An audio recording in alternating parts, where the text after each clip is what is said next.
Hello, word nerds! Welcome to the dictionary, hosted by me, Spencer. This one, right here. Oh, I gotta show you the bottom of my shirt if you're watching the video. It says Weirdos, and it's got Sam from the Muppets on it, and it's in the style of the Obama Hope poster.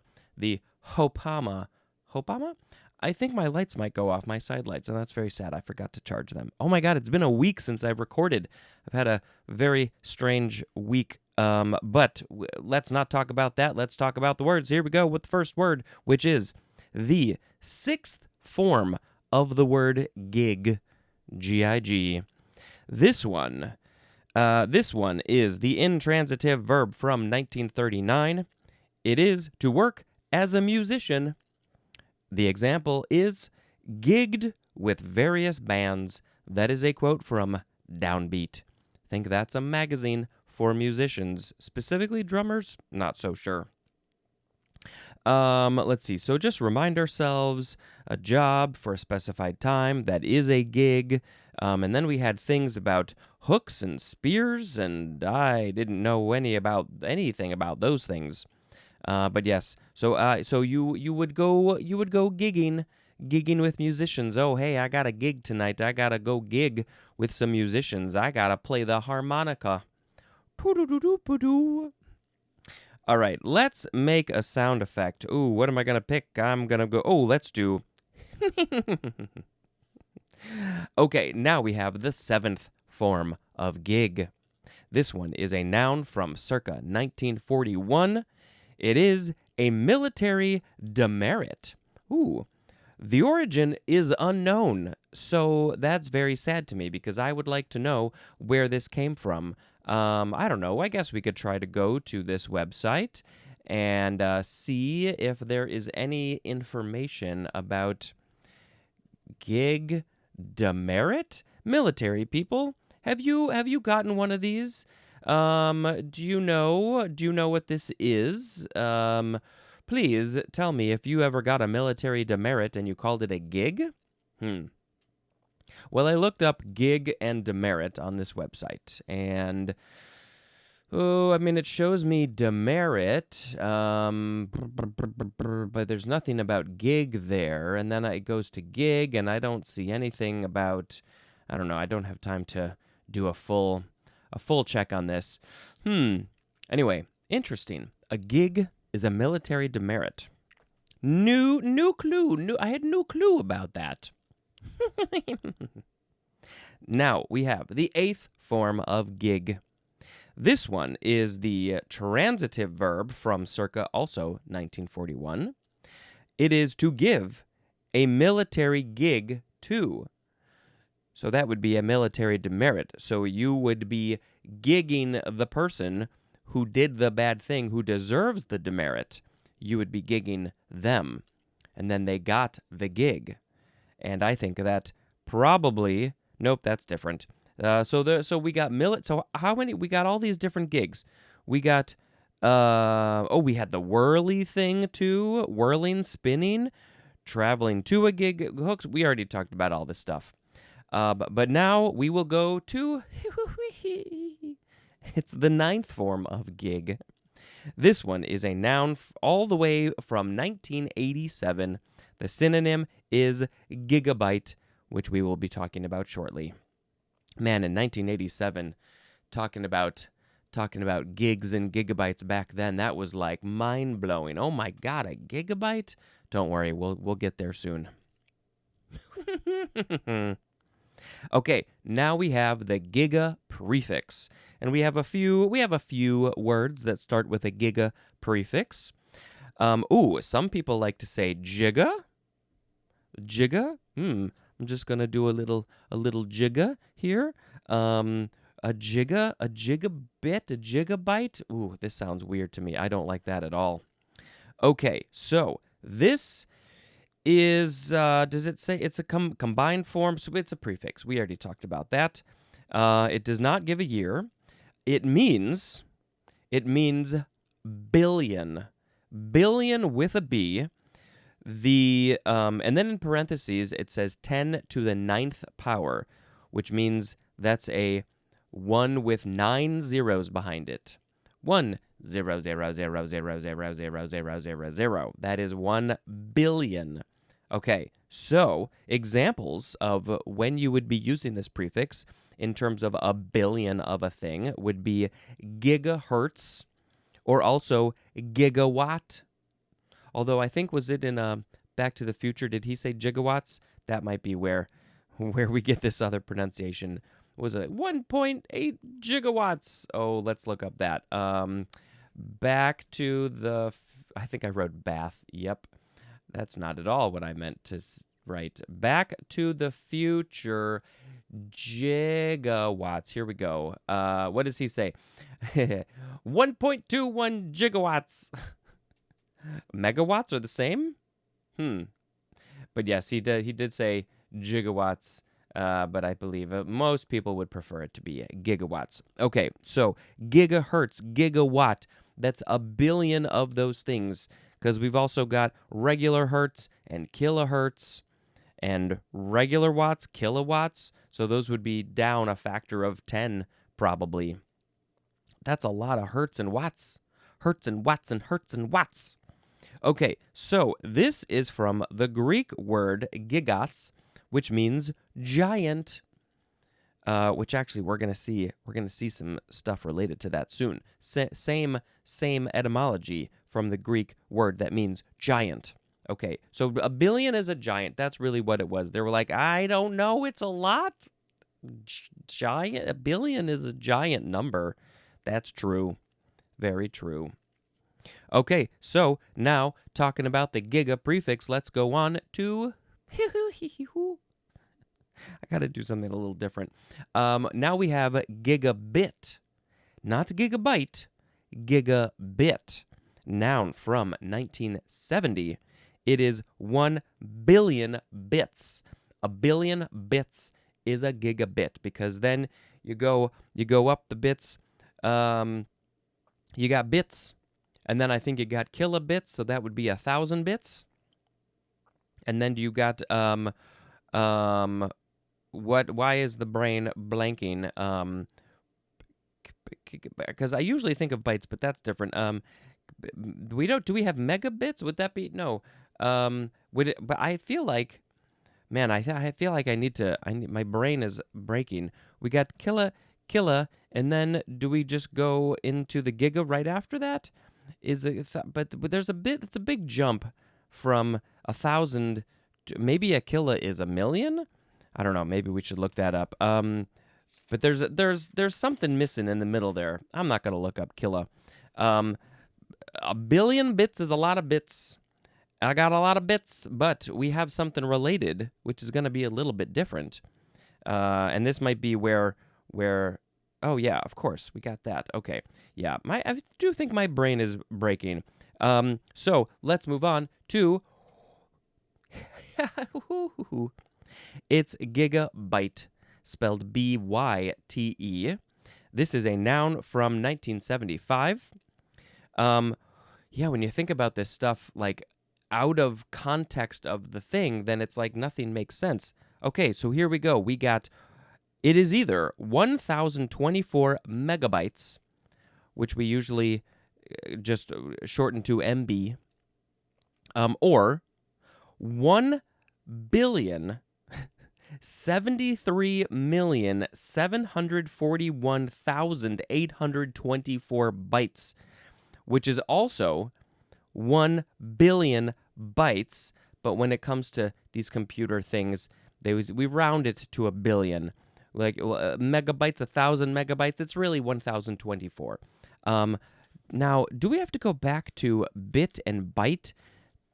Let's just look up. I'm going to go to the internet, and I'm going to look up difference between bit and byte, and it does some autofill for me, which is fantastic.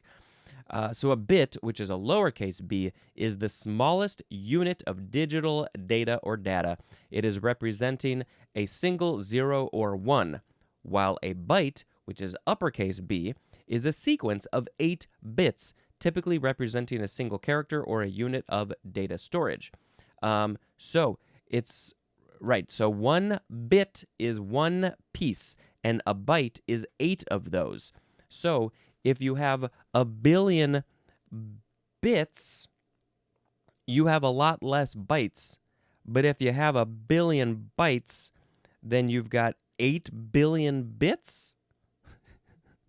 I feel like we could turn this into some sort of, I don't know, rhyming phonetic thing. If you got a billion bytes, you got 8 billion bits. If you got a billion bits, you got less bytes, an eighth less. Yeah, okay, so it's starting to make sense here. Now we got it. Okay, so we go from bits, then 8 of those is a byte, and then we've got 1,000 bits is a kilobit, 1,000 bytes is a kilobyte.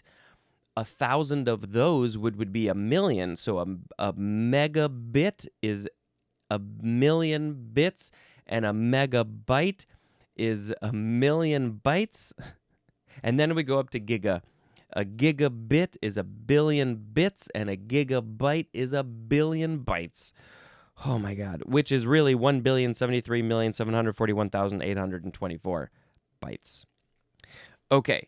So, and then, of course, then above giga would be peta. Is that right? 1,000 gigas, which would be a trillion bits or bytes. Okay, now that we spent a whole bunch of time on that, we have to move on to gigaflop. This is, I love this, just something flop. It's very silly to me. Noun from 1976. A unit of measure for the calculating speed of a computer equal to 1 billion floating point operations per second. Okay, so the 1 billion of those things, that's why it's giga. Floating point operations per second. So, are you noticing something? Yes, you are. A floating point operation is a flop. The FL from floating, we're skipping the P for point because it's floating point hyphenated, and then the OP from operation, the fl and the op. You put the fl and the op, it's like those monsters from Sesame Street. Fl, op, fl, op, fl, op, flop. Floating point operation. Why didn't they do stuff like that on Sesame Street? Okay, so it's about the speed. The speed of the computer calculations is measured in flops. Flops. Okay, billion of those is a gigaflop. Hey, let's talk about another billion thing. It's gigahertz. Gigahertz, I guess some people like to say. The hertz is Hertz. We'll talk more about hertz when we get to the H's. This is a noun from 1964. It is a unit of frequency equal to 1 billion hertz. Typically, I think we're thinking about this in terms of sound, music, maybe. And so it's how fast something is vibrating. Typically, I don't think we're seeing gigahertz in music or sound. I think that's a little bit too much frequency, too high pitched. But I mean, there are going to be things that vibrate in that way, but like we're not hearing that. I think we can only hear up to about 20,000 hertz or 20,000 kilohertz or something like that. A lot lower, I think, than a billion or more hertz. Because, let's look up what's the hertz? What's the hertz of middle C? That's kind of an average thing, I guess. 261.63 hertz. Okay, just regular hertz, not kilohertz or anything. So that's like, I don't know, probably not. No, it's the same note. It's maybe around there. Yeah, so that's hertz. Gigahertz is a whole other thing. I can't. Is that a billion hertz? Probably not. All right, let's move on to we've got gigantesque. Gigantesque. Gigantesque. I started combining the S and the Q, and I said esque. So this is an adjective from 1821. An enormous or grotesquely large proportions. I think I added the word "an" of. This is what it is for sure, for real. Of enormous or grotesquely large proportions. Something just so ridiculously huge that we have to call it gigantesque. I don't think this is a word that we are using very much. Now we're taking, I believe, our next word, gigantic, and combining it with grotesque to get gigantesque. And I actually made up my own word once. I took gigantic and humongous. Was there a third one, or I think it was just those? And I made up the word ginormous. I don't think that existed before. There's ginormous, which is gigantic and enormous. But I don't know if ginormous had been created. Had you ever heard of that before? If you had, please let me know. But I'm pretty sure I made that one up. Because I don't think it's in the dictionary. Let's look up ginormous. Let's see, over here in the GIN section. No, I see ginormous, and that's it. Okay, now, so we talked about gigantesque, and that would be using that gigas Greek word for giant, because it's something that's giant and huge. What would you describe as gigantesque? The earth. Now, let's move on to gigantic. Gigantic. It is an adjective from 1630, exceeding the usual or expected. That's the whole definition, but then we have examples of what might we be expecting? What types of things are we talking about here? Size, force, or prominence. A synonym is the word enormous. Gigantically, that is an adverb. Can you do something gigantically? So gigantic. Well, we talk about, we had all these giant versions, giant tortoise, giant reed, all those sorts of things. So, gigantic is just another word to describe a thing. It's the biggest version of that thing. Oh, look at your personality. You've got such a gigantic personality. It's so abnormally large. It exceeds the usual amount of personality.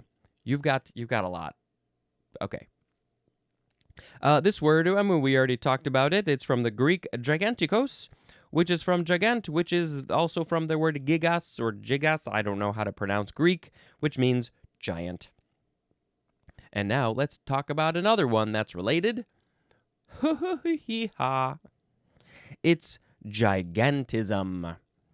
Gigantism. What are the other? Gigantism? Anyway, gigantism. That's how I say it. Noun from circa 1885. Now, why are we using the j sound here? Gigantism. Can we say gigantism? What does that remind me of? Gigan? Oh, it was that pregnant video, I think. Pregnante? Gigantism? Gigantic? Why? I think I need to start saying this now. Oh, that thing is gigantic. Okay, now, so gigantism or gigantism is a noun from circa 1885. Number 1, the synonym is giantism. Talked about that previously. The first definition specifically. Number 2, development to abnormally large size. So, I guess this could be one of those creatures maybe that is like the giant version of that animal. Giant anteater, giant ant, a giant. That's a big ant.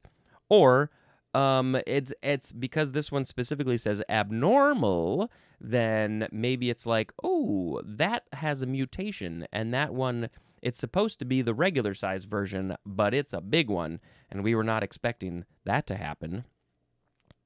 Let's see. Now we got number 3 for gigantism, which is excessive vegetative growth, often accompanied by the inhibiting of reproduction. Okay, so we're talking about plants, vegetables, something that grows in the ground, from the ground, and if you say, no, you can't reproduce, then this thing is like, well, screw you, I'm going to make a whole bunch of me. If you're not going to let me make more, I'm just going to make more myself. That's how that's going to work. What would be, that's so fascinating. I didn't know that you could do that.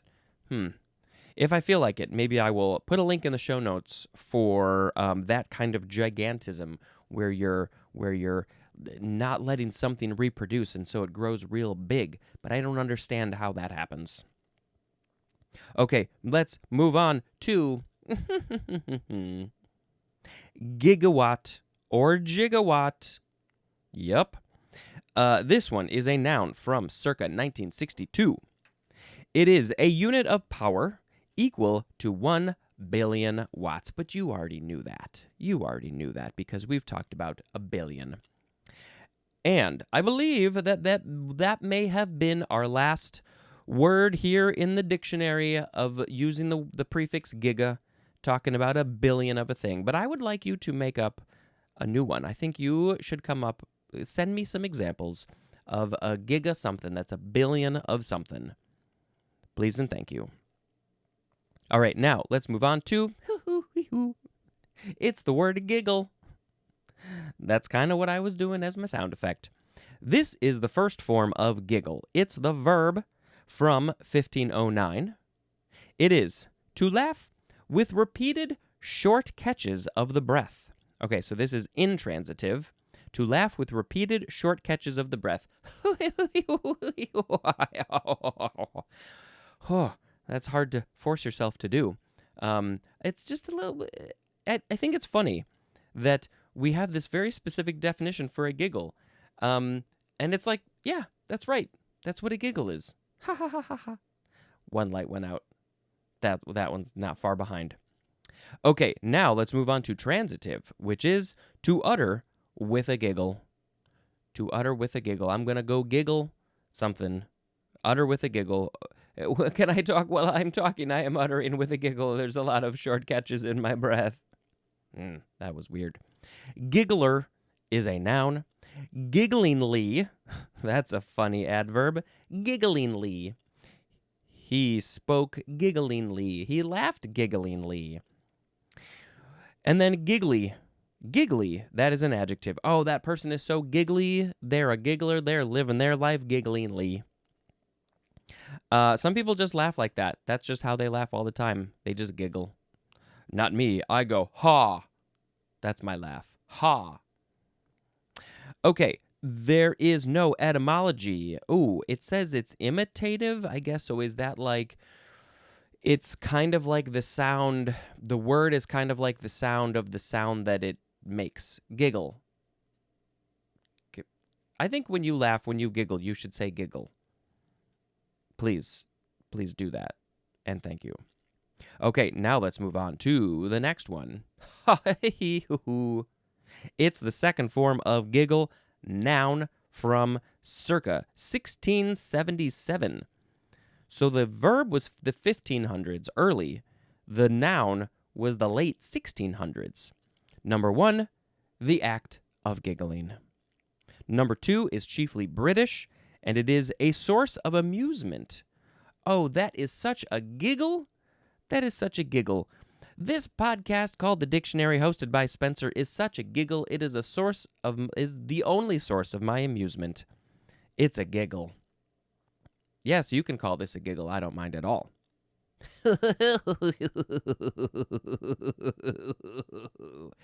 Now we have the abbreviation GIGO. I don't think you say it. GIGO, all caps. It stands for garbage in, garbage out. I know that there's that phrase, first in, first out, FIFO, which is when you're restocking like a refrigerator or something, or just restocking anything. All of the old stuff needs to be pulled to the front, and all the new stuff needs to go to the back. So if it was in there already, first in, you got to bring it to the front, so it's the first out. First in, first out. But this is garbage in, garbage out. What this is used for, I think, is if you are going... Let's see. I've heard it used in, I guess, the video audio world, which is how I work. If you record crappy audio, then you're not going to get good audio on the other end when you work with it. You can make it a little bit better, but it's still going to be crap. You get garbage coming in, it's going to stay garbage. You're going to get garbage coming out. And I'm sure there's a lot of different uses for that phrase. Gigo or jigo? I don't know how you want to say it. How do you want to say it? Say it however you want. Ha ha ha ha ha. Now we have the word gigolo.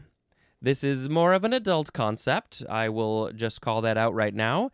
It is spelled Gigolo. Gigolo. You can also pronounce it gigolo. That sounds very fancy. Is that the French way to pronounce this word? Gigolo. This is a noun from 1922. Number 1, a man supported by a woman, usually in return for his attentions. Ooh, what kind of attentions might those be? Can you give me some attentions? Oh yes, here I come. I am your gigolo, so I shall give you some attentions. Here, let me rub your toes. And number 2, a professional dancing partner or male escort. They kept this very vague. They could easily have taken this into a much more risque sexual area, but they kept it to attentions and the word escort, because it can be so many different types of things. But yes, typically we're talking about a man. This word is used for men,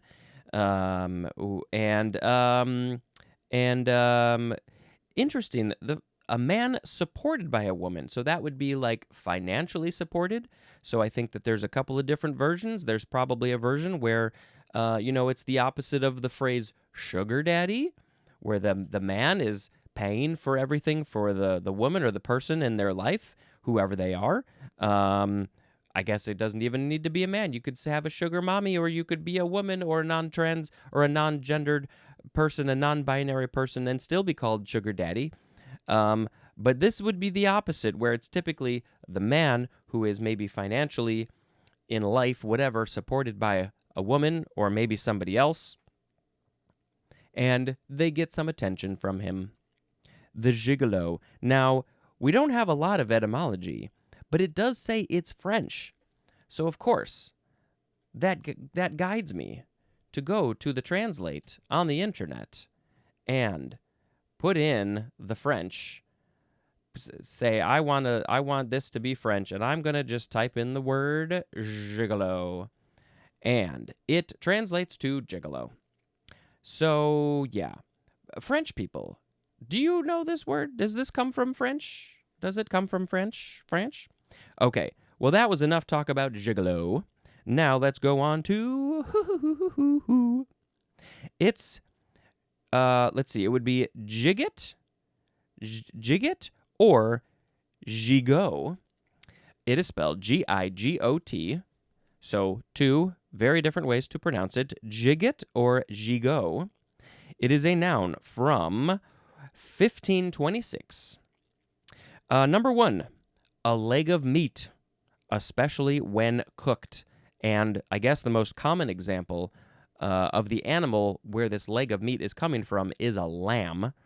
And, well, I hate that. Just hate that meat in general. But it's called a gigot or a gigot. And number 2 is a leg of mutton sleeve. A leg of mutton sleeve. Leg of mutton has hyphens.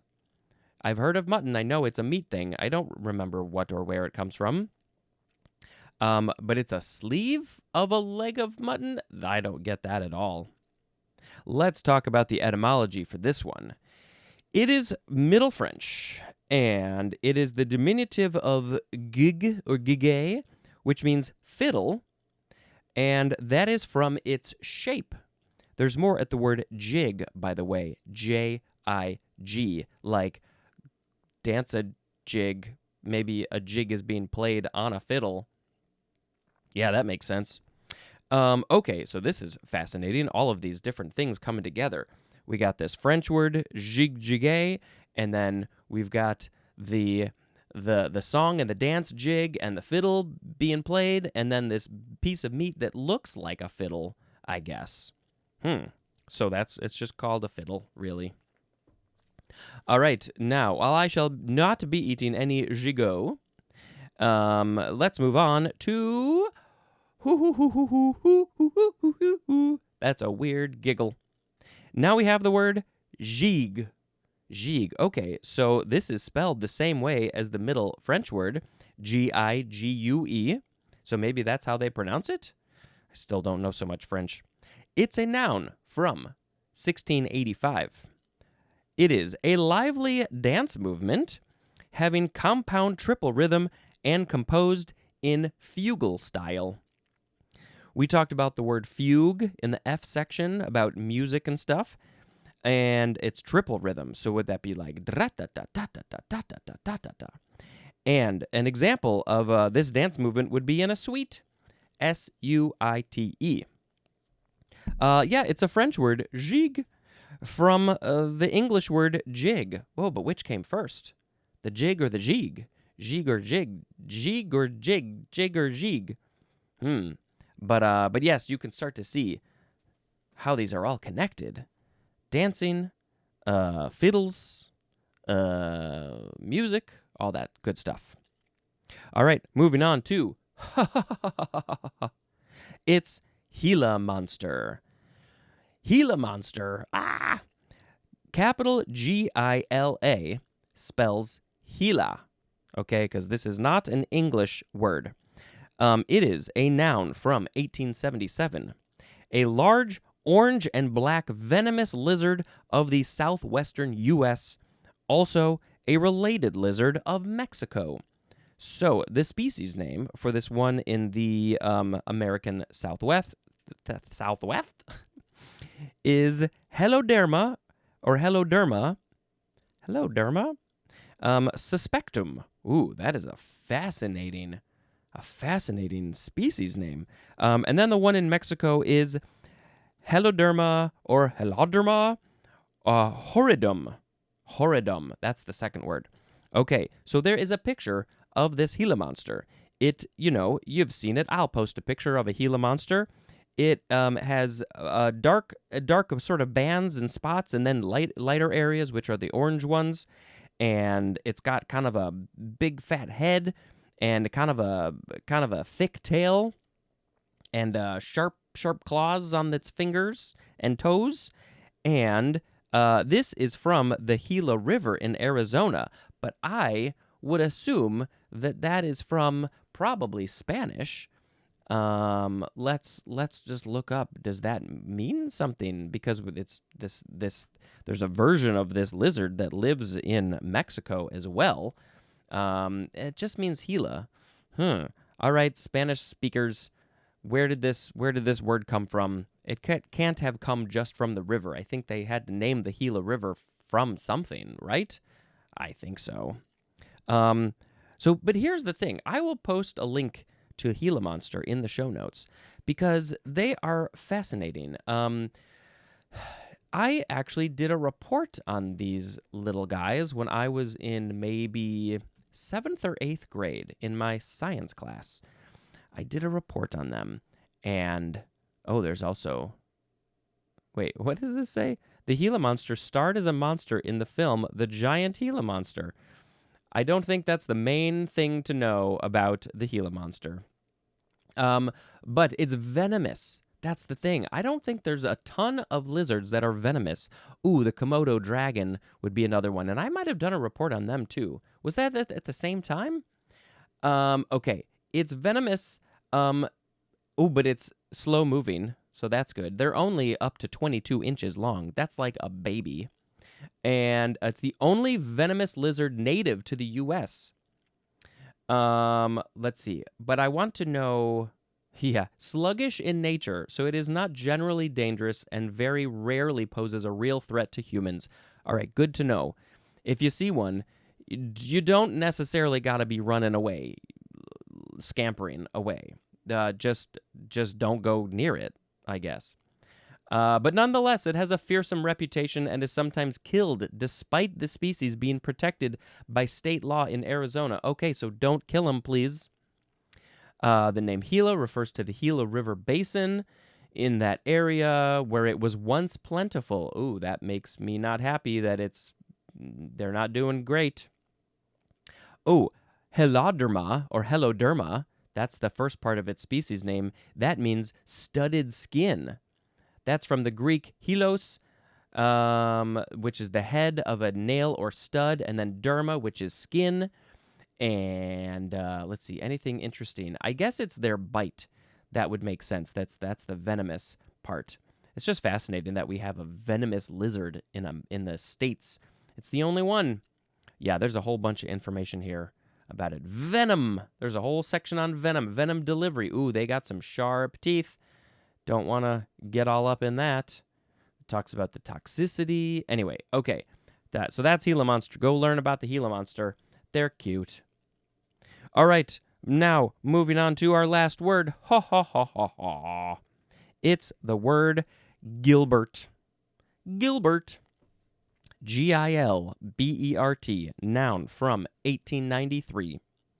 It is the centimeter gram second unit of magnetomotive force equivalent to, what is this? 10 divided by 4 pi ampere turn. I am the wrong person to be reading this. So 10 divided by 4 pi. So you multiply 4 times pi and you get, I don't know, about 13. But 10 divided by that, okay, so that's less than 1. And it's an ampere turn. You know what? I'm not even going to try. It is named after William Gilbert. So William Gilbert was all into these types of things. Force, magnetomotive force. Yeah. All right. My brain is like, I don't know what you're talking about. Okay, now, hey, let's pick a word of the episode. Today we had gig, gig, gig, gig, giga, gigabit, gigabyte, gigaflop, gigahertz, gigantesque, gigantic, gigantism, or gigantism, gigawatt, giggle, giggle, gigo, gigolo, gigit or gigo, gig, Gila Monster, and Gilbert. There's some good words. I love these gigantic words, the giga words, the giggle words. Obviously, when I was a child, all I wanted to be when I grew up was a gigolo. Let's pick giggle as the word of the episode. I mean, gigantesque is kind of a cool word, too. Let's see. I don't know. I think it's got to be giggle. Look at me, I'm giggling. Look at me, I'm giggling. Ha ha ha ha ha ha ha. Look at me, I'm giggling. That was great. What an amazing song from the brain of this giggler. All right, it's movie time. Let's talk about 2 more. The next movie was F1. Honestly, I didn't have much of an interest in watching this movie, but it was nominated for Best Picture for the Oscars. It didn't win. And I was like, all right, fine, I'll see it. And it's fine, it's fun. I mean, it's like technically a Marvel, but you know, it's your standard kind of thing. But it was fun and enjoyable, and so you know, it's worth a watch, especially if you see it on the big screen, which I did not. That would have been a very fun, enjoyable experience with all the cars going like vroom, vroom, vroom. And then. This was a fun watch with my family. We were like, let's watch something funny. I think somebody had heard about this movie and they suggested it, and it's called Feckham Hall. And I do think I had seen a trailer for it, and I forgot about it. Oh boy, this movie is so silly. if you wanted just an overly silly movie, Feckham Hall. It's kind of in the vein of like Airplane or other movies like that where like things make no sense in the real world, but it's just to be funny. And we had many, many laughs watching Feckham Hall. All right, that's going to be it for this episode. Thank you so much for checking out this show, and you could watch it on YouTube. You could watch it on YouTube and see some things. This has been Spencer, dispensing information. Goodbye.